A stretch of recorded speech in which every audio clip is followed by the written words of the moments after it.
Kembali lagi di channel YouTube saya ya, di Sharing Knowledge. Saat ini saya akan membagikan berkaitan dengan Basic Electrical System 2 ya, di mana Basic Electrical satunya sudah berkaitan dengan dasar-dasar di kelistrikan ya. Sekarang saya membagikan ya atau bersharing berkaitan dengan panel MVMDP, di mana panel MVMDP ini mungkin kepanjangannya dari Medium Voltage main distribution panel ya, ataupun ada yang nyebutnya panel kubikel, ada yang nyebutnya juga panel switchgear. Kenapa sih disebutnya panel switchgear? Ya biasanya terdiri dari gear-gear yang berfungsi untuk memutus arus beban di sistem kelistrikan. Nah, lalu kenapa disebutnya panel MV? Apa sih bedanya panel MV ini dengan panel-panel yang ada di area? Nah, panel-panel yang ada di area umumnya itu tegangannya di bawah 1000.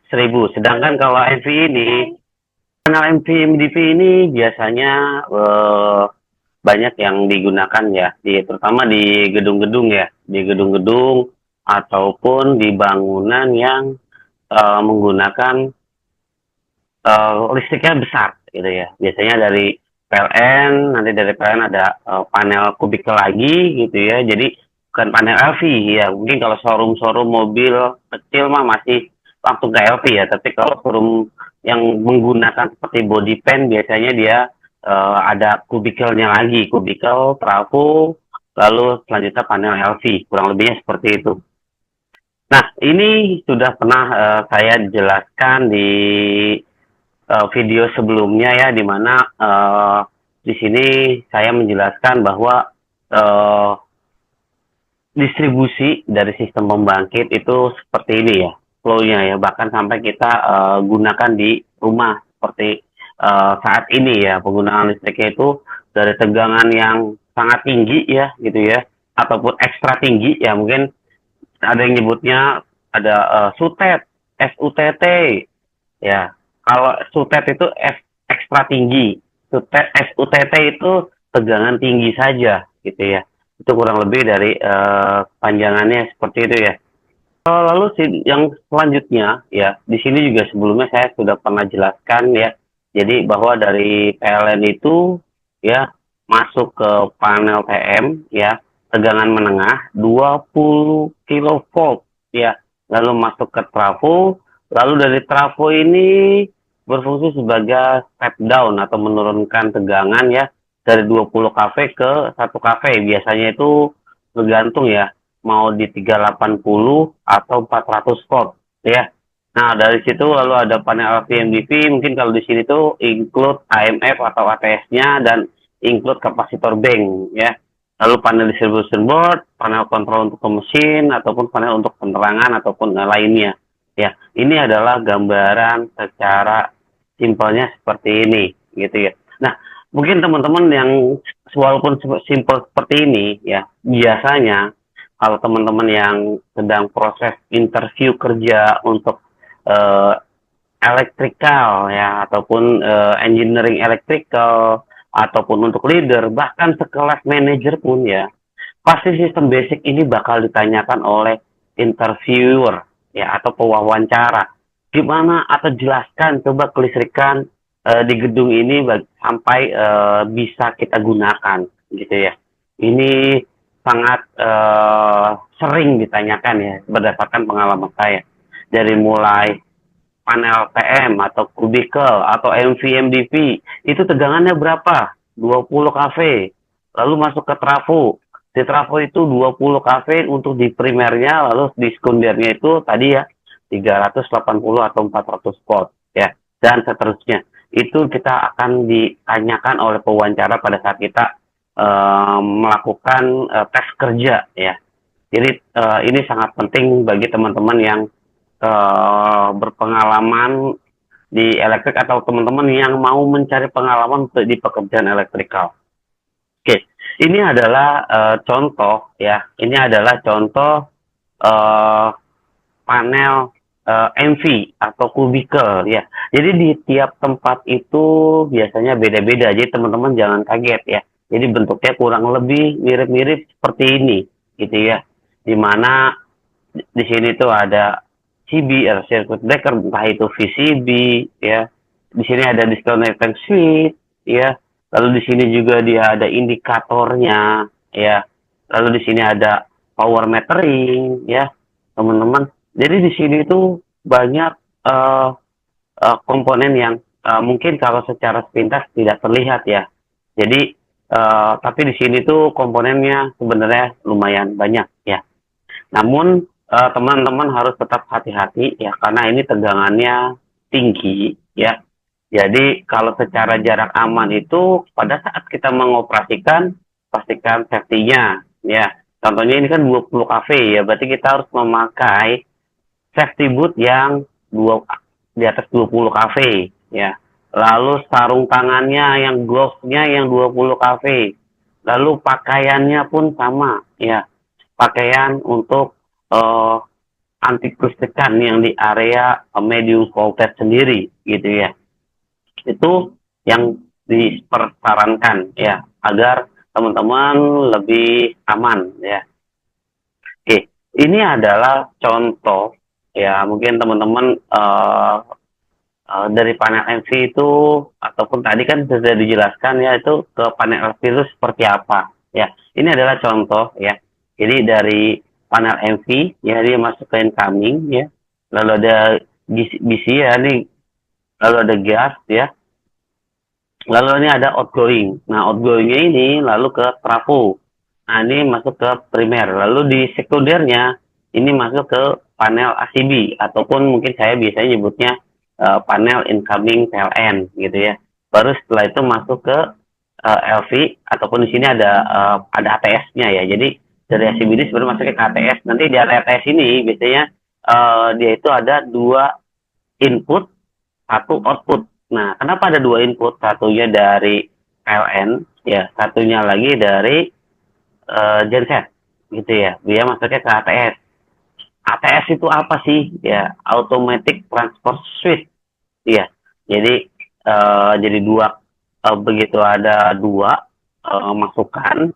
Biasanya yang diutamakan itu jalur si PLN seperti itu, ya. Lalu ini adalah contoh yang ada di dalam panel MV ya ataupun kubikel ya. Di sini ya. Jadi dari PLN itu masuk biasanya tuh ada 3 kabel ya. RST. Nah, N-nya di mana gitu ya? Biasanya ada N-nya kan kalau kita biasanya itu ada N-nya. N-nya di mana? N-nya itu kita nanti ada grounding sendiri ya. Nah, dari sini biasanya masuk ke LBS. LBS itu apa? Load breaker switch ya untuk pematus arus. Lalu masuk di sini ada PCB, vacuum circuit breaker gitu ya. Lalu di sini ada CT, CT itu current transformer ya atau current transformator ya. Lalu dari sini dia masuk ke incoming ya. Masuk ke incoming, di sini ada LBS lagi ya. Sama ya tadi LBS itu. Lalu ini ada untuk power metering ya, ada masuk power metering ya, ataupun saya bisa PT ataupun kita nyebutnya VT ya, voltage transformator ya. Ini ada CT ya, current transformator ya. Ya ini untuk pembacaan di power meteringnya. Lalu masuk ke outgoing. Nah di outgoing ini ada GCB ya, ada CT-nya juga. GCB ini gas circuit breaker. Jadi yang untuk mematikan arcingnya, ya jika suatu saat ada masalah, itu dalam bentuk gas. Nah, biasanya itu ada GCB, ada VCB, ya, vakum, ya, dalam bentuk vakum. Nah, harganya untuk GCB ini jauh lebih mahal dari VCB, ya. Jadi teman-teman kalau cara secara sensitivitas, GCB ini lebih sensitif dibandingkan dengan VCB. Begitupun pasti harganya juga lumayan mahal, gitu ya. Jadi di sini kurang lebihnya seperti ini. Ini adalah contoh satu. Ada contoh lainnya. Ini adalah contoh lainnya. Ini masuk ya. Mungkin kalau di gambar tadi ada yang kurang detail ya. Di sini mungkin bisa lebih detail teman-teman ya. Jadi di sini masuk ada eh, voltage indikator ya. Ada voltage indikator tadi yang saya sampaikan, RST-nya masuk gitu ya. RST-nya masuk. Lalu masuk ke LBS. Nah, di LBS ini dia ada connect juga ke earthing switch ya. Lalu dia masuk di sini ada busbar ya. Dari busbar lalu dia masuk ke DS, disconnecting switch. Jadi mana disconnecting switch ini sistemnya manual ya. Kalau teman-teman pernah lihat, itu kontaknya manual untuk memastikan bahwa dia tidak terkoneksi ya dengan si earthing ya. Lalu masuk ke GCB ya. Ini ada GCB, kita pakai GCB juga nih, gas circuit breaker ya. Lalu di sini ada CT ya, ada multi function meter ya di sini. Lalu di sini ada VD ya, mungkin teman-teman belum pernah dengar VD, itu namanya voltage divider ataupun biasanya CVD ya, capacity voltage divider ya. Teman-teman juga bisa baca di sini apa aja yang ada komponen di sini ya. Lalu di sini juga ada VT ya, voltage transformator ya.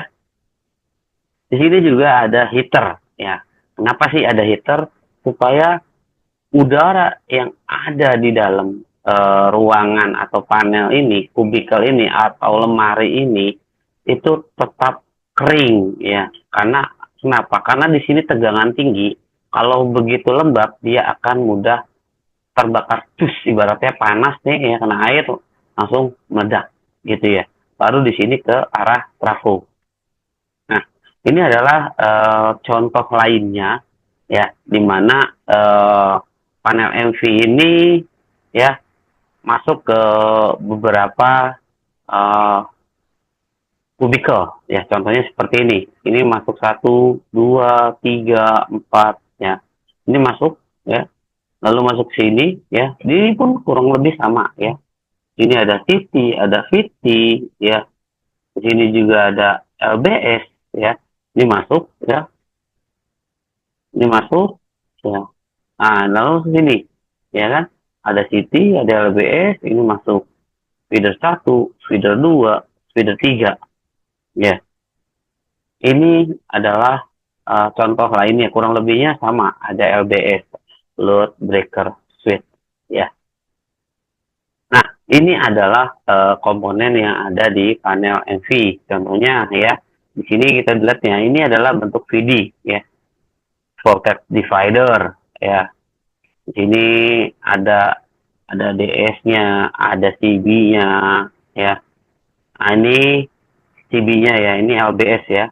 Sama disconnection switch biasanya seperti itu ya. Lalu ini ada bus bar-nya ya. Ini ada CT, ada VT ya. Ya. Ini ada earthing switch ya. Jadi supaya kalau seandainya nih kita mau ngelepas ya ataupun kita mau ngecek biar supaya dia langsung ke grounding gitu ya, supaya dia ke grounding supaya tidak ada arus-arus sisa yang tersisa pada kubikel ini gitu ya. Ini adalah contoh tampak sampingnya ya, seperti ini untuk panel MV sendiri ya. Jadi teman-teman mungkin selama ini melihatnya dari sisi luar, ini dari gambaran sisi dalam seperti ini secara gambar ya. Ini kenapa di atas ini adalah contoh di dalamnya masih ada UPS, di mana UPS ini fungsinya pada saat terjadi problem ya. Di sini ada namanya protection relay ya, di mana protection relay itu berfungsi pada saat terjadi ground fault ya, overcurrent ya, itu dia tetap menyimpan data permasalahannya apa sih yang ada di sistemnya si kubikel ya. Jadi dia tuh datanya tetap kesimpan untuk memberikan power ke si di sini kita sebutnya over protection relay ya. Jadi dia tuh dapat power dari UPS ini ya. Oke, lalu selanjutnya biar teman-teman juga nggak bingung bentuknya kayak gimana sih yang tadi kita sebutin. Di sini ada LBS, load breaker switch, ada circuit breaker CB, current transformer, voltage transformer ya. Ini bentuknya semuanya gede-gede ya. Jadi teman-teman kalau mau masang pun selain areanya kecil susah dan ini tuh berat gitu ya. Jadi butuh alat bantu juga pada saat melakukan pemasangannya. Lalu ini ada protection relay, ada heaternya, ada disconnecting switch, lalu di sini ada earthing switch, ada fuse-nya sendiri, lalu ada tadi capacity voltage divider ya. Lalu ini adalah alat bantunya. Ini ada manual hand lifter pada saat kita misalkan kejadian ada VT atau CT terbakar ya. Ini kita bisa pasang karena berat ya. Kita bisa pakai menggunakan ini. Lalu pada saat kita mau shutdown kita bisa gunakan electric stick ini.